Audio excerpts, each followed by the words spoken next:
Apple meeting some new challenges today. We'll break it down because all of the tariffs have started to open up some wounds we want to check in on. My name is Paul Barron. Welcome back into Tech Path. Let's get into it today. I do want to thank our sponsor, and that is Tangem. And this is the place for you guys to put and park your coins. And you can do this in a self-custody way. And this is a self-custody wallet. Works with your iPhone, your Android, and it's very easy to set up. And guess what? You guys can do this very inexpensively. All you have to do is go over to tangem.com, use our link. It's going to give you some additional discount.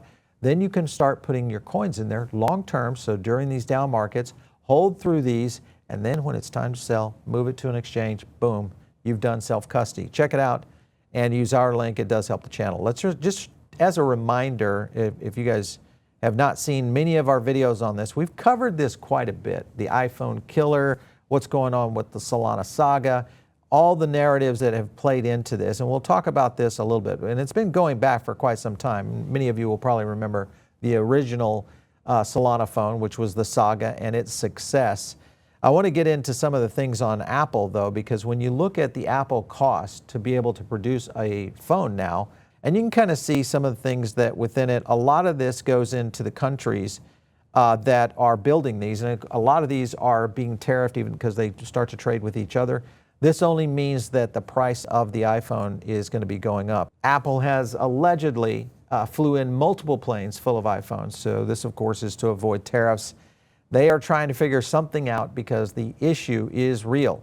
Let me go to a quick chaos recap. Take a look.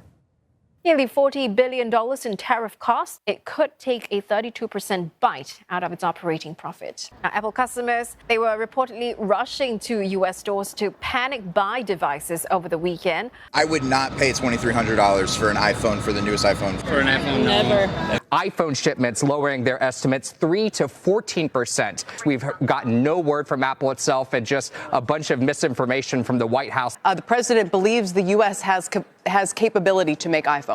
Yeah, I don't think that's a thing. Whatever you thought, just quoted the price, 3x that. India's taken like 3 years to get up to 14% of their iPhone volumes. The reality is it's the most complex supply chain in the world. You build that in the U.S., there'll be $3,500 iPhones. $3,500 iPhones. It would take Apple $30 billion in 3 years to move just 10% of the supply chain to the U.S. because no company is more caught up in this tariff, front and center in this Category 5 storm, than Cupertino and Apple. We'll throw the map up. Hundreds of them. I mean, it is really stunning. I mean, we're just putting some of them there. Hundreds. You need 1 million people in the U.S. probably to run the robots and service them. And the people with the skills to do that live in Asia. Why don't you think this is a buying opportunity for Apple? Oh, this isn't the worst case. If China retaliates or if they invade Taiwan, much worse for Apple. All right, so you can kind of see this is revealing a very big problem with Apple. And I think this has been something that, and we've talked about it here on the show quite a bit, a lot of challenges. It will roll over into some other areas. Even their staunch supporters, this is Marques Brownlee. He's been doing phones or videos on Apple and I would say very pro Apple for the most part. But this latest video that he did explained a little bit more around their AI crisis. And that is a big factor going forward because it means that Apple has not been building innovation. And I think that's the challenge that everybody's looking at. Just to confirm that, you can kind of see, will Apple release a foldable phone? Not a chance. So again, everybody believes that Apple has no longer reached a level of innovation that we saw obviously with Steve Jobs. And of course, this does flow into where are they going to pick up the cost or the potential sales. Well, it's going to only come from most likely one place, and that's the App Store. And if it comes from the App Store, they're going to go after all of these services. And this includes products like Patreon and the subscriptions of that. We could probably see that with some Substack. There's many products out there that are going to go in this direction if you're purchasing through the App Store. And I think that's only going to flow down further. Now, remember, there is an alternative to this right now. I'll go quickly over to the Solana Seeker. This is the current phone that is out there by Solana. But right here, the price, obviously very, very competitive. Now, granted, I don't know how much of an impact supply chain is going to get hit with here, and it is a very small number of phones in comparison to the millions and millions of phones that Apple is selling. But early adopter window, $500. This might be the time to get a new phone and start the shift. If you look at some of the potential comparisons, here's an example of the display versus an iPhone 16, which is the current phone out there, almost match for match. Then you go further into this, you can kind of see right here on the telephoto lens. I think at some point, even if this tariff thing, well, it's not even if, when this tariff thing subsides, and it will, or Apple gets a carve out, I think the damage has already been done. It has revealed two things about Apple. One, it's unprepared for innovation, and two, the market clearly sees they are dependent on countries that could easily start to cause an impact Apple overall. Right here is the ship date for the Seeker. It looks like it's going to come out in summer. We'll see if that does happen. I won't believe it until I see it in my hands, and when that occurs, then I can start looking at an Apple shift over. And I think some of the phones that we'll see in the market will be pretty significant. But just remember, with the Seeker, the opportunity here is pretty crazy because the amount of AI agents, DeFi, what we'll see in terms of Web3 functionality is going to be unbelievable. And I think that's only going to make the phone even that much more desirable.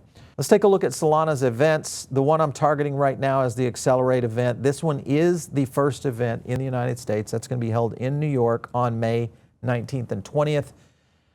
Could this be the place where they actually launch the Saga? We'll see, or the Seeker. I think this is a possibility. We'll see how it goes.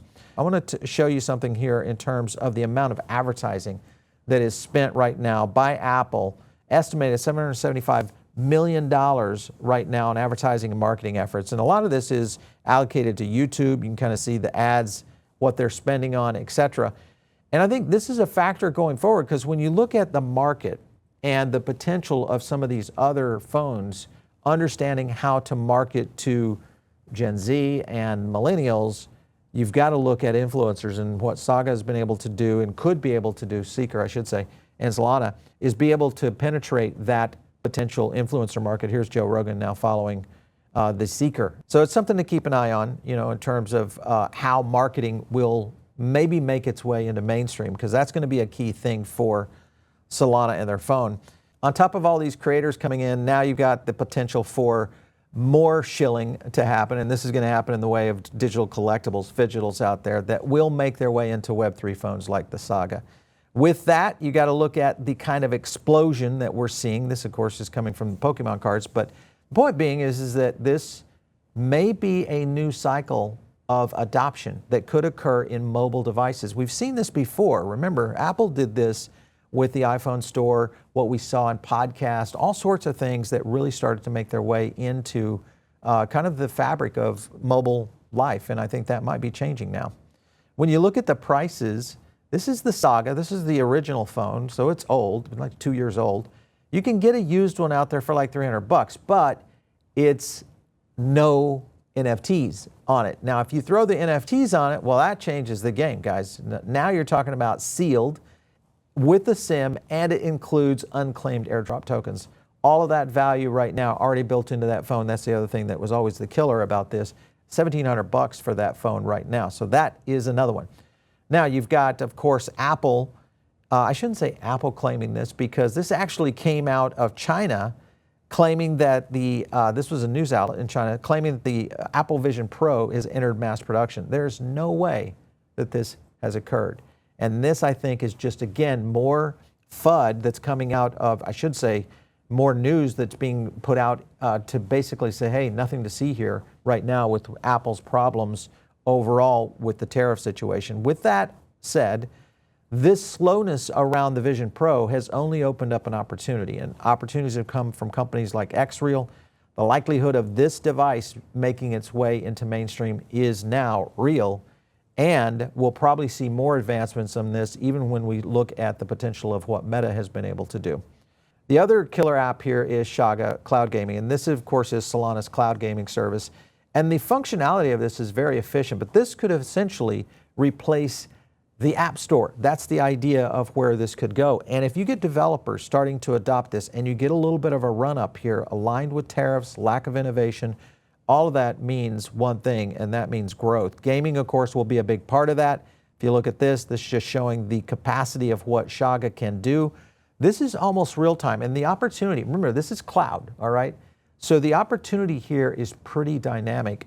Keep an eye on that one. Let me go to a clip real quick. This is the Shaga CEO talking about Microsoft using Solana as a white label. Take a look. We're developing both clients that are like iOS and Android and Windows nodes. There could be a way in which, like in the future, like you would possibly start to see like Xbox Cloud maybe using a white labeled Shaga solution, where like just using the compute units, like the PCs that are closer to where their demand is. Once you reach the threshold where like you can play games faster than it takes for you to download them, then like you will move into this next paradigm where like why having a gaming console when like you can have a phone and like something to like make it comfortable for you to play. So like it's definitely going to be like a screen and a controller. We believe that Web3 gaming is going to become like a very cool thing. And like, look what I have on my TV over there.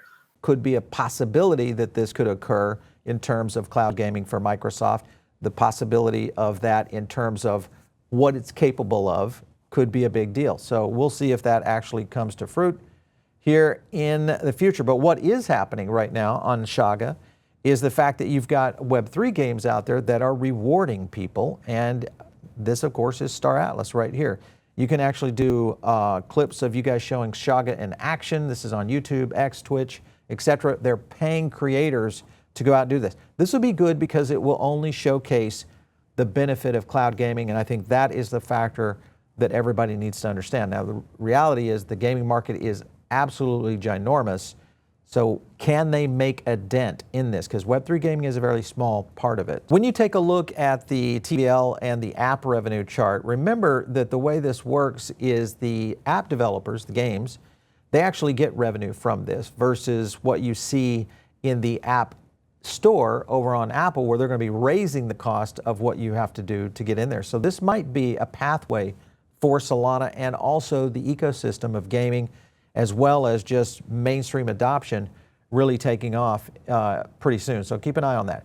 Just as an update, the markets are obviously responding to Trump's tariffs, the pause, I should say, on tariffs, and Bitcoin has had a rip where we're trading now at almost 82.